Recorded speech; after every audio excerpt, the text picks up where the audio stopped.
क्या आप लोगों ने कभी भी ऐसे किसी को देखा या सुना है जो उड़ते हुए प्लेन से गायब हो गया हो? नहीं, सुपर हीरोज या मूवीज की बात नहीं हो रही है। यहाँ हम सच में एक ऐसे इंसान की बात कर रहे हैं जो एक उड़ते हुए प्लेन से गायब हो गया, और तो और दुनिया की बेस्ट डिटेक्टिव एजेंसी FBI तक उसे खोज नहीं पाई। जी हाँ दोस्तों, ये कोई कहानी नहीं है, ये वाकई हो चुका है। वीडियो को एंड तक देखिए, सारी बात पता चल जाएगी। और हाँ, चैनल को सब्सक्राइब जरूर कीजिए। तो दोस्तों, बात है 1971 की। 24 नवंबर 1971 की दोपहर को अमेरिका के पोर्टलैंड एयरपोर्ट पे एक 40 साल की उम्र का दिखने वाला शख्स टिकट काउंटर के पास पहुंचा। उसकी हाइट लगभग 6 फुट या उससे थोड़ी कम ही होगी। उसने ब्लैक बिजनेस सूट पहना हुआ था, व्हाइट शर्ट, ब्लैक टाई और डार्क ब्राउन शूज, और उसके पास हाथ में ब्लैक कलर का एक बैग भी था। उस दिन एयरपोर्ट पर उतनी भीड़ नहीं थी क्योंकि 25 नवंबर को अमेरिका में थैंक्सगिविंग डे मनाया जाता है। तो उस आदमी ने $20 दे के काउंटर से फ्लाइट का टिकट खरीदा। वहाँ उसने अपना नाम डैन कूपर बताया।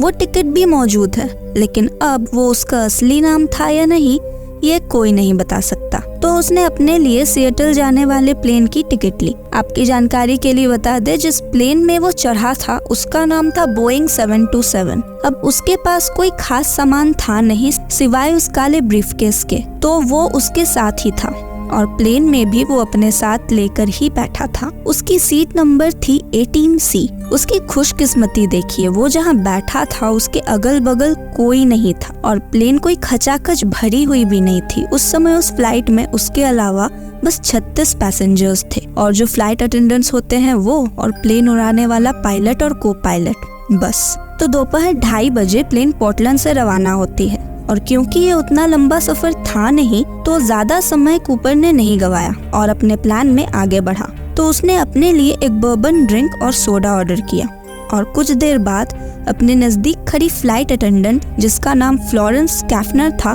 उसे अपने पास बुलाया और उसे एक पर्ची दी। तो पहले फ्लोरेंस को लगता है कि ये आदमी शायद फ्लर्ट कर रहा है और अपना नंबर दे रहा है, इसलिए उसने पर्ची ले ली और अपने पास रख लिया, उसे पढ़ा नहीं। लेकिन फिर कूपर ने उसे अपने पास बुलाया और कहा उस पर्ची को पढ़ लेने को। उस पर्ची में जो लिखा था उसे देखकर फ्लोरेंस के पसीने छूट गए। उसमें लिखा था आई हैव अ बॉम्ब, मेरे पास बम है, और वो चाहता था कि फ्लोरेंस उसके पास जाकर बैठे। फ्लोरेंस पूरी तरह से घबरा गई थी। कोई अचानक से ये कहेगा कि उसके पास बम है तो जाहिर सी बात है हर कोई शॉक हो जाएगा। उसे समझ नहीं आ रहा था कि वो करे तो करे क्या, तो इसीलिए वो जाकर कूपर के पास बैठ गई। कूपर ने उसे आराम से अपना ब्रीफकेस खोलकर दिखाया। उसमें ढेर सारी तारें और लाल रंग की डायनामाइट स्टिक्स थी, जिसे देखकर फ्लोरेंस के होश उड़ गए। फिर कूपर ने फ्लोरेंस से कहा कि वो एक नोट लिखे और शोर ना मचाए। फ्लोरेंस ने उसकी बात मान ली। अब आप लोग सोच रहे होंगे कि एक बैग में बॉम्ब लेके कोई प्लेन में कैसे चढ़ सकता है। तो आप सबकी जानकारी के लिए बता दूं कि ये केस 1971 का है। तब टेक्नोलॉजी उतनी भी एडवांस नहीं थी जितनी आज है, और उतनी ज्यादा सिक्योरिटी और चेकिंग भी नहीं होती थी। बैग खोल के चेक करने का तो सिस्टम ही नहीं था, इसलिए कूपर को कोई दिक्कत नहीं हुई बॉम्ब प्लेन में ले जाने में। अब वापस आते हैं कहानी में। कूपर ने एयर होस्टेस फ्लोरेंस से एक नोट लिखवाया, और वो नोट लेकर फ्लोरेंस फ्लाइट के कैप्टन के पास गई और उन्हें बताया कि फ्लाइट में एक आदमी बॉम्ब लेकर आया है और उसने ये नोट दिया है। उस नोट में उसने अपनी शर्तें रखी थी। उसमें लिखा था कि नजदीकी एयरपोर्ट पर प्लेन लैंड कराया जाए और उसमें फिर से फ्यूल भरा जाए। इसके साथ उसे $2 लाख और 4 पैराशूट भी चाहिए थे। कैप्टन के पास कोई और रास्ता नहीं था। प्लेन हाईजैक हो चुका था और उसे अपने 36 पैसेंजर्स और क्रू की जान की फिक्र थी, इसलिए उसने टाइम वेस्ट ना करते हुए सिएटल के एयर ट्रैफिक कंट्रोल को सारी बात बताई। इस बीच कूपर काला चश्मा लगाकर बिल्कुल आराम से बैठा हुआ था, जैसे कि कुछ हुआ ही ना हो, और अपना ड्रिंक पी रहा था। वो बिल्कुल डरा हुआ नहीं था, और इसी वजह से बाकी पैसेंजर्स को भी इस बात की भनक नहीं लगी कि प्लेन हाईजैक हुआ है। और दोस्तों, ये भी आप सब अपने दिमाग में रखें, ऐसा पहली बार हो रहा था अमेरिकन हिस्ट्री में कि पैसे के लिए प्लेन हाईजैक किया जा रहा था। एक और बात दोस्तों, कूपर ने जो $2 लाख मांगे थे उसमें भी शर्त ये थी कि सारे नोट्स $20 के होने चाहिए।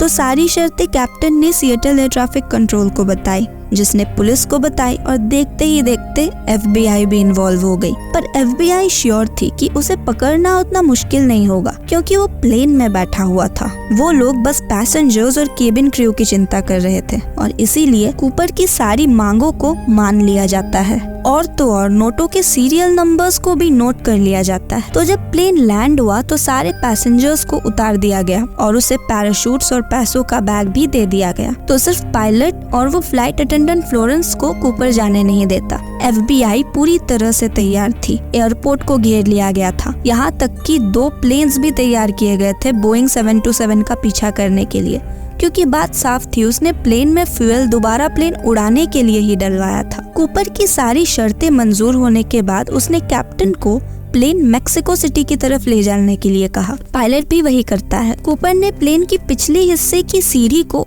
ओपन ही रखने की इंस्ट्रक्शंस दे रखी थी, तो पीछे की सीढ़ी खुली ही थी।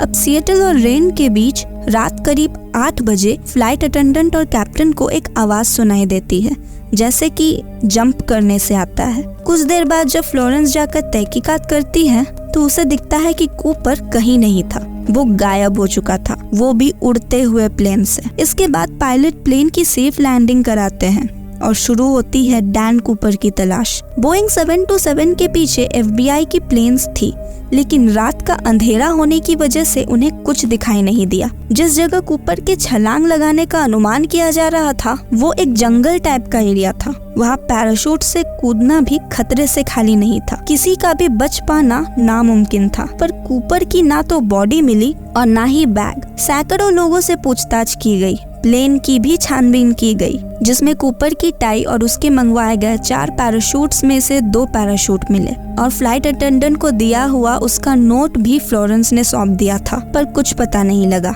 लेकिन 5 साल बाद जिस जगह वो कूदा था वहाँ एक लड़के को कुछ पैसे मिले, जिसका सीरियल नंबर उन नोटों से मैच करता था जो कूपर को दिए गए थे। पर वहाँ सारे पैसे थे नहीं। FBI ने बहुत कोशिश की, कूपर का स्केच बनवाया, सब जगह पोस्टर्स लगवाए, मीडिया में भी खबर छपवाई, पर उसके और उसके बैग और पैराशूट्स का नामो निशान नहीं मिला। लोगों को डैन कूपर की कहानी पसंद आने लगी, पर एक अखबार ने गलती से डैन कूपर की जगह DB कूपर लिख दिया और वही नाम फेमस हो गया। कुछ सालों बाद एक आदमी सामने आया जिसने DB कूपर की ही तरह प्लेन हाईजैक किया था। उसका नाम था रिचर्ड फ्लॉयड मैकॉय, लेकिन उसे पकड़ लिया गया था और सबने सोचा कि शायद वो ही DB कूपर है, पर वो डैन कूपर जैसा दिखता नहीं था और उसकी एज भी मैच नहीं कर रही थी। आज 50 साल बाद भी डैन कूपर का कुछ पता नहीं चला। इस हाईजैकर ने FBI तक को चकमा दे दिया। वो कहाँ से आया, कहाँ गया, कुछ भी पता नहीं चला। उसके ऊपर एक नेटफ्लिक्स की डॉक्यूमेंट्री भी बनी है और मार्वल सिनेमैटिक यूनिवर्स की वेब सीरीज लोकी में भी उसे जगह मिली है। उसमें दिखाया गया है कि लोकी ही DB कूपर था और वो एक बेट हार गया था, जिसकी वजह से उसे ये नाटक करना पड़ा। उसमें ये दिखाया गया है कि लोकी प्लेन से निकलकर हवा में उड़ता है और हेमदाल की मदद से गायब हो जाता है और एसगार्ड चले जाता है। अब सच कहूँ तो लोकी वाला सीन ना made more sense than the original story. आपको क्या लगता है, क्या वाकई DB कूपर कोई इंसान था या कोई गॉड ऑफ मिस्चिफ? कमेंट्स में बताइए। और वीडियो अच्छी लगी हो तो वीडियो को लाइक जरूर कीजिए और ऐसी और वीडियोस के लिए चैनल को सब्सक्राइब कीजिए।